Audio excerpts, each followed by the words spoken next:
Hey, what's up YouTube? It's Domo here bringing you another video. This should be my third video in 3 days, which I'm pretty much grinding YouTube now since I'm not attending in time. I think I'm going to use this video to talk about how the COD community has changed since COD 4, and why the reason I'm saying COD 4 is because that was the first game I ever played competitively. I played all the other Call of Duties on the regular Xbox and stuff like that, but I was younger. I was like 12 when those came out, so um, I'm just gonna start COD 4 when I start talking about it. But before I get to that, people leaving comments, liking video, thank you very much. It's really appreciated. People commenting on what I need to fix, like game sound, what they'd like to see, especially on people tweeting me and stuff like that. I really appreciate that, and I'll take that into consideration when I make these videos. And this video topic actually came from someone who tweeted me. I'm not sure of his Twitter, but if I find it, I'll put it in the video. I'll link it to the video description below. But so let's get on to the video topic. Competitive gaming changed since COD 4. So back in COD 4, I was like 13 or 14, and yeah, obviously MLG was not even close to as the size, or Call of Duty in general was not to as close to the size as it is now. Because right now it's just let's wait for to talk about that until we get here.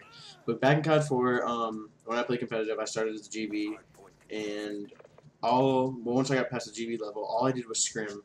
I used to go get home every day, just scrim, and it's not even like I really team scrim, but it was just like pickup scrims, and they weren't called eights back then, but pretty much kind of like eights. Everyone just used to scrim like district, backlot, crash, all that stuff. I just used to do that all day, every day. I'm just sitting in middle school and sitting in like my freshman year. I just want to go home and play Call of Duty. And all we used to do was scrim. And then PCLs came around, which are pro circuit not qualifiers, but pro circuit ladders, I think they were called. And there's PCL A and B, and there's 1, 2, and 3, I think. I didn't play in the first one.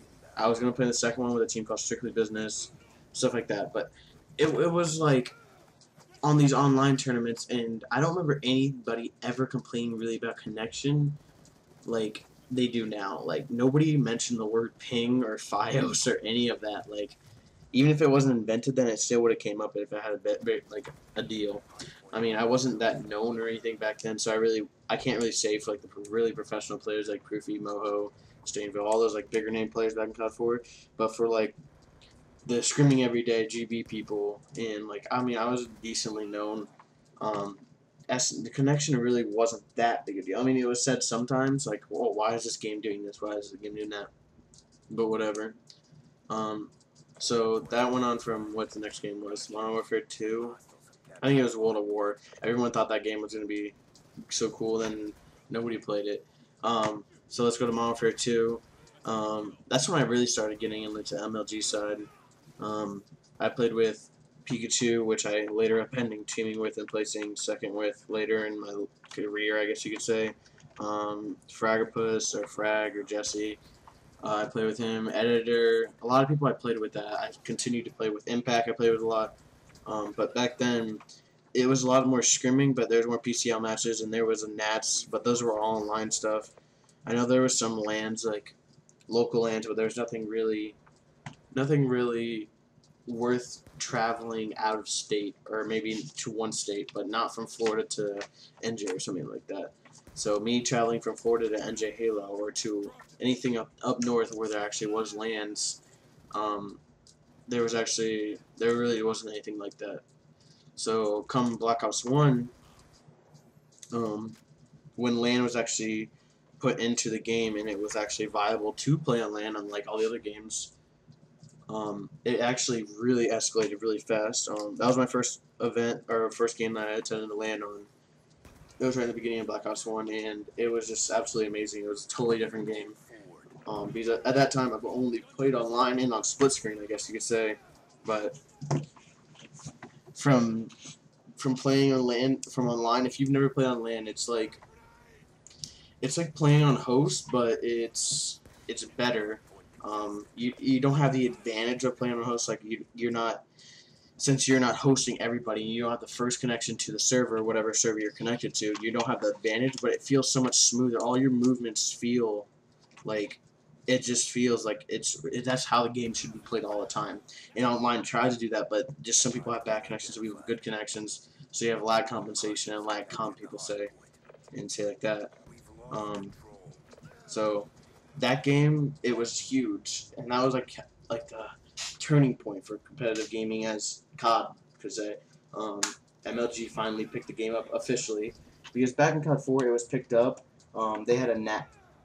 They had a Nats. They had a Nats, but it was an online Nats, and only 8 teams were invited. So, I mean, Fear, Envy, all the bigger teams went, IXI, stuff like that.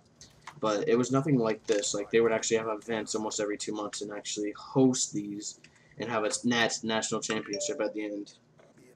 So, this game went from having no LAN at all to having our first Call of Duty game being on LAN, and actually MLG supporting it, and giving us pro players, or the pro players at the time, money to fly to events, also paying for the team pass, and just being able to fly there.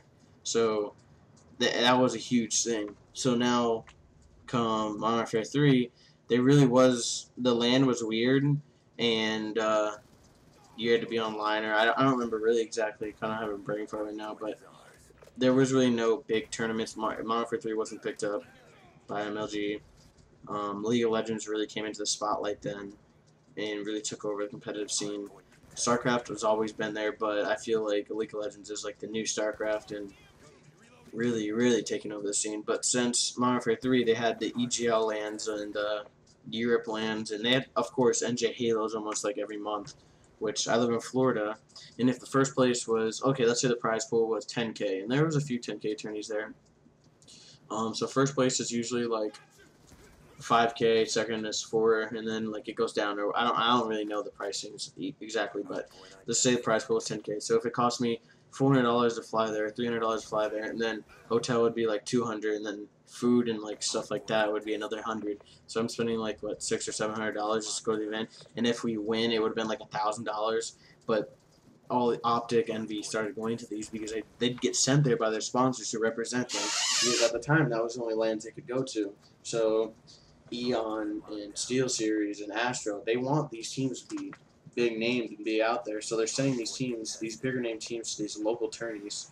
And of course, there's always local people like Methods, Embo, Saint, Yoshi. There's a whole bunch of people that lived in NJ at the time. It's like, it seems like NJ, there's like 50% of the whole population of competitive Call of Duty lives in NJ. It's really weird, but that was bad luck for me since I live in Florida, and I probably could have attended some of them and maybe placed good, but just the risk over the reward wasn't really there.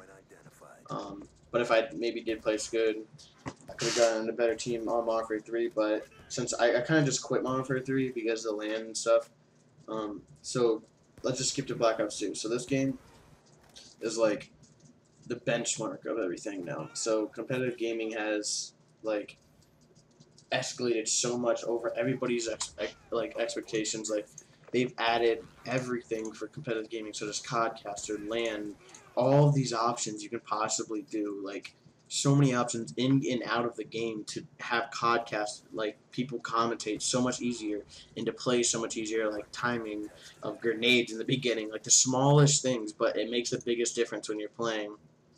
But that Treyarch is now supporting us, and Treyarch's actually giving MLG money and for the 50K tournaments and hosting these tournaments pretty much. And I mean, MLG's doing kind of their own thing, but Treyarch is helping them. And then COD XP is a whole nother deal. It's a land for $1 million prize pool.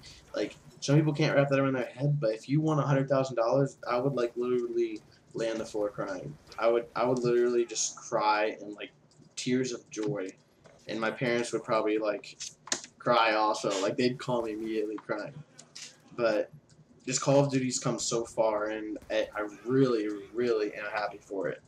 I'm very excited for the future because it can only get bigger, and it's getting bigger so fast that like I can't even think about it. Like, nobody knows what's gonna come next. Like, anything can happen. Treyarch at the recent E3 said that they were going to keep supporting us at E3. Like they're still going to have love and have support of esports, and esports is competitive, and that's great to hear. You never know, like, in the future how big esports can possibly be. Like, to say for one of these other pro players or myself to say to your kid that, oh, I was a professional player, a professional video game player at any game. It doesn't matter if it's Minecraft or Call of Duty or View Pinata. Like, just to say that you made money and you had pretty much a job playing video games. I don't think it's gonna be crazy, maybe, but I don't think it's gonna be that crazy. It is like if someone that your dad, like if you were 18 or now and your dad told you you were a professional gamer, that's absolutely fucking nuts. But I think 20 years down the line, 15 years down the line, esports is gonna become an actual sport, and it's gonna be like, I think it's gonna be up there with a lot of things. So I really can't tell you because I'm not. I can't predict the future. But I mean, at the rate it's growing now, you'll never know. Um, you might be having like multi-million-dollar tournaments and people on salaries, which I'm pretty sure there is already. But I'm talking about like house, like to live on yourself with a family and still game and have a salary and stuff like that. But you never know. Things change. It might go down the drain. It might, but I'm pretty sure it'll just become like the size like poker or something will be, or hockey. Not hockey, maybe. I'm talking about the lower sports, but that's my opinion on competitive gaming and how it's evolved since Call of Duty 4. And like I said, I only picked Call of Duty 4 and not really Call of Duty 2, 3, or 4, or the original, or like Battlefield or SOCOM, because I mean I can't really speak onto that because I've never played Battlefield. I never played Call of Duty. The other ones are competitive. So starting from Call of Duty 4, it's gone so it's evolved so much, and especially these last 2 years since Black Ops 1, things rapidly move so fast, and the prize money and the viewership and like just like Optic. I remember Nate Shot talking to him in Rally for one of the first times, and after I talked to him, I was like, wow, he's actually getting pretty big. So I look at his Twitter, and he's got 14,000 subscribers in Rally 2011. And Rally, I think, I mean, was in the middle to later end of the year, or right in the middle. So in 2 years, let's see, let me type in Nate Shot's name. Nate Shot. He's verified on Twitter, and he's got 190,000, pretty much 200,000 followers, and that's just an insane amount. Like all these pro players around have like from 20 to 50,000. The normal pro players, like nameless, and just the normal average pro players, not average in skill, but average known, like 20 to 50,000. That is absolutely insane. All these people were like 5,000 back in Black Ops, so it's really nice to see esports growing, and hopefully they get even bigger. Thank you for listening. If you have a comment on what I should do next or what kind of video I should do next, let me know in the comment section or tweet me at era_domo. Thank you. Peace.